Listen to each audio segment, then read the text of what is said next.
দেশে মুক্তিযোদ্ধার সংখ্যা নিয়ে বিতর্কের অবসান হয়নি। 1994 সালের সরকারি তালিকায় মুক্তিযোদ্ধার সংখ্যা ছিল 86,000। 2024 সালে এসে এই সংখ্যা দাঁড়ায় 2,08,000। এই হিসেবে ভুয়া মুক্তিযোদ্ধার সংখ্যা 1,22,000। তবে মন্ত্রণালয়ের তথ্য অনুযায়ী দেশে ভুয়া মুক্তিযোদ্ধা 90,000।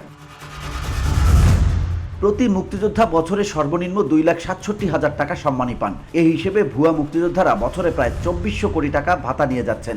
এসব ভুয়া মুক্তিযোদ্ধা শনাক্তের উদ্যোগ নিয়েছে জাতীয় মুক্তিযোদ্ধা কাউন্সিল বা জামুকা। এই উদ্যোগের প্রথম ধাপ হিসেবে কুমিল্লায় শুনানি শুরু হচ্ছে।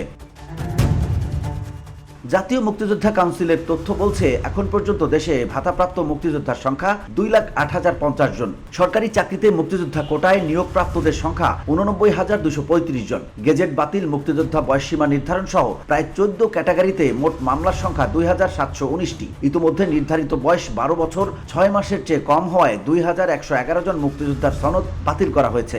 এ নিয়ে বিগত 15 বছরে 3,926 মুক্তিযোদ্ধার গেজেট বাতিল হয়।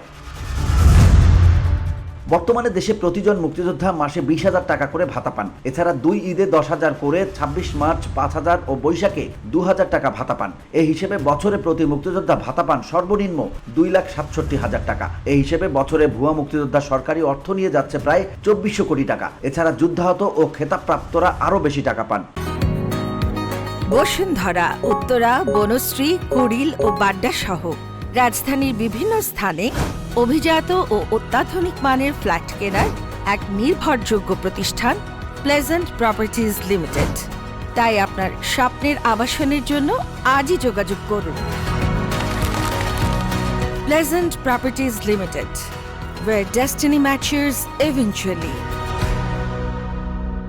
জুলাই আন্দোলনে ছাত্র জনতার অভ্যুত্থানের পর অন্তর্বর্তী সরকার গঠিত হলে মুক্তিযুদ্ধ বিষয়ক মন্ত্রণালয়ের উপদেষ্টার দায়িত্ব পান ফারুকী আজম বীর প্রতীক। দায়িত্ব নেওয়ার পর 1 সপ্তাহের মাথায় মুক্তিযোদ্ধা সনদ ও তালিকা যাচাই বাছাইয়ের নির্দেশ দেন তিনি। তার নির্দেশনার পর দেশের জেলা উপজেলা থেকে মন্ত্রণালয় এবং জামুকায় হাজার হাজার ভুয়া মুক্তিযোদ্ধার বিরুদ্ধে অভিযোগ জমা পড়ে। জেলা প্রশাসকদের চিঠি দিয়ে এসব অভিযোগ যাচাই বাছাইয়ের নির্দেশনা দেয় মন্ত্রণালয়।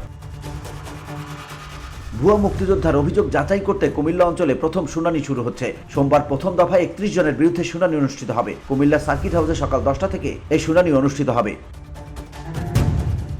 এ বিষয়ে জামুকার মহাপরিচালক শাহিনা খাতুন গণমাধ্যমকে বলেন, একজন মুক্তিযোদ্ধা ভুয়া নাকি আসল তা ঢাকায় বসে যাচাই করা সম্ভব নয়। এজন্য আমরা অভিযোগ ওঠা মুক্তিযোদ্ধাদের তথ্য যাচাইয়ে মাঠ পর্যায়ে যাওয়ার উদ্যোগ নিয়েছি। এর অংশ হিসেবে আজ কুমিল্লায় যাচ্ছি। সেখানে প্রকৃত ঘটনা উদ্ঘাটনে সে সময়কার সাক্ষ্য প্রমাণ, তথ্য প্রমাণ নিখুঁতভাবে নিরূপণের চেষ্টা করব। VOD Bangla news desk.